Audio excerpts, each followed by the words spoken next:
Good morning, this is Faith at Faith and Books.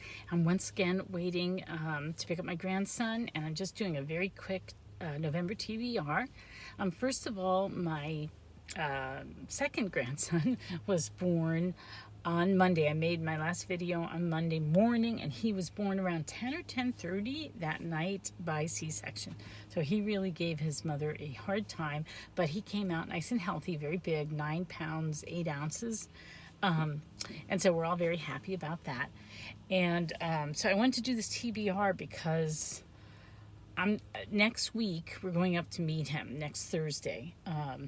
And I'm just not sure when I'm going to have time to do anything more. And I still want to do a nice video about can you forgive her before that fades in my memory. So I might try to do that over this weekend. Right now, though, it's my November TBR. So I'm kind of participating in Nonfiction November, which I always look forward to every year because I do enjoy nonfiction. I read a lot of nonfiction. I don't really need any prompting to read nonfiction. But I have planned 2 books, and they're both going to be buddy reads. I've never done 2 buddy reads at the same time, I don't think. But the first one is I'm going to read The Confessions of St. Augustine. This is the Ignatius Press translation. I think it's a fairly new one. Its translator is Maria Bolding. You can see. And I'm doing this with Christina of Knitting Books, etc.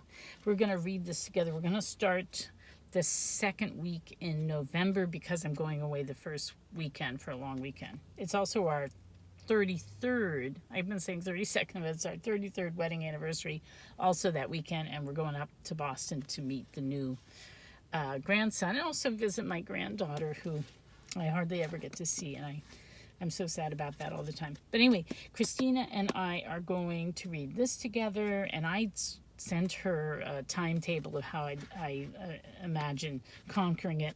I have read a redacted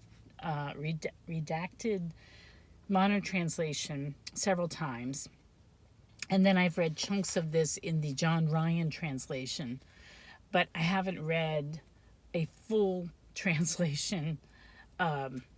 So that's what this is going to be. This is going to be, and I'm really looking forward to it. So yeah, so that's my first nonfiction.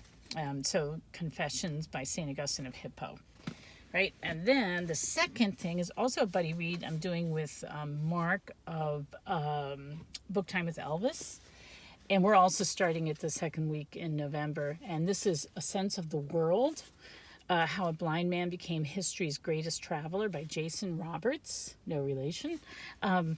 There's a story behind this. I think I got it out of the library, or somehow I got the audio of this. I heard about a review of it somewhere, and it really piqued my interest, and so I got a hold of it, and I listened to it on audio. Thoroughly enjoyed it. Thought it was something that my aunt, who at the time was living with us, I had this older, she's my only aunt, and she had to have her leg amputated, and she was living on her own, and so she couldn't live on her own anymore, so she moved in with us for a year, and while she went through rehabilitation. She was, how old was she at the time, like 87 or something. She only lived a couple more years after that, but anyway, she was a world traveler herself, and this was just the type of book that I knew she would like. So I actually bought, this was the last gift I ever gave her. I bought this for her. I forget, her birthday or Christmas or something. And so she read it, and then she passed away like a year later. And so when we went in to clean up her stuff, I saw this and I said, I'm going to take this back, and I want to actually read it because I only listened to it before. So this time I'm really going to read it. I'm going to read it with Mark of Book Time with Elvis. So I'm excited about that too. We don't have a plan yet for, how many chapters a week or whatever. But anyway, so I'm excited about that. This is a fascinating story. Just really, really, the guy, James Holman, lived from 1786 to 1857. And he was blind, and he was a world traveler. He traveled all over the world, even in those times. And he made his living off of travel writing. So, yeah, so I'm excited about that, too, to reread that. And then I have my humorous book club of the month pick is Scoop by Evelyn Waugh. And I actually tried to read that a few years ago, and so it's already downloaded on my Kindle, because I've been trying to avoid my Kindle because I only read stuff that I already have on it because I'm mad at Amazon. But it's already on it. And I tried it before, and I don't think I finished it. I think I DNF'd it because either I wasn't in the mood or it just wasn't striking me as actually humorous. I'm not sure. So I only have the vaguest recollection. So, but Scoop is our book for next month. So I'm going to be reading that. That'll be my Kindle read that I read at night when I have insomnia.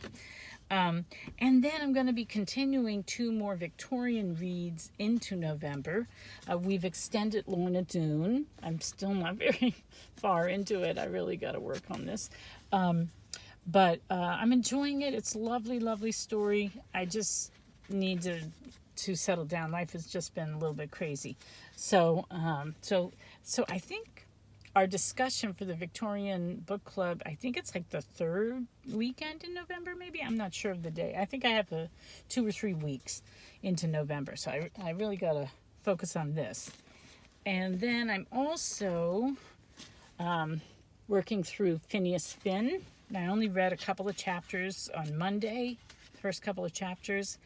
And then I think what I want to do is I'm just going to make it so that I want to finish it by the end of December, because I have another grandson due, the brother of the one that I watch, and he is due January 30th, I believe, is the due date.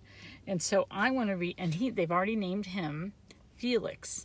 So I want to read Felix Holt by George Eliot in January. So I want to finish Phineas Finn by the end of December. How many days has September 31st? Yeah, that's right. And so that I can start Felix Holt by George Eliot in January. Yeah. So I'm doing that thing again with my next grandson.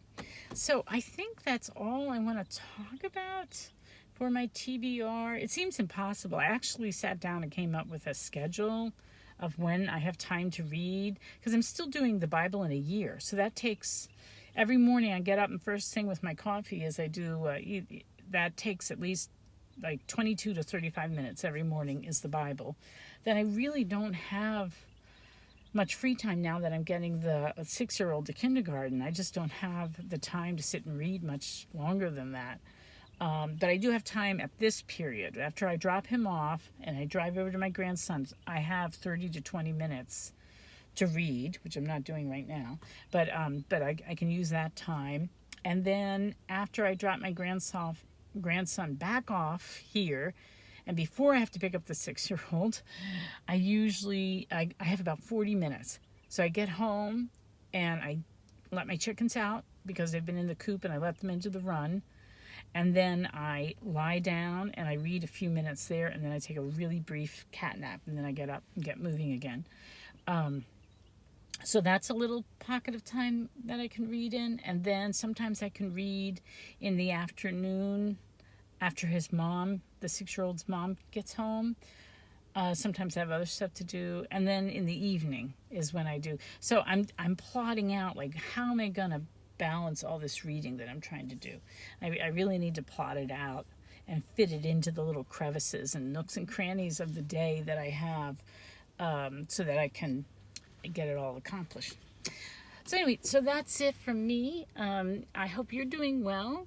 I hope your Victober is winding up nicely, and happy Halloween. I should see you before then, because this weekend I'm really going to try to make a video analyzing Can You Forgive Her? So that's my plan. So, all right, well, happy reading, and I'll talk to you later. Bye.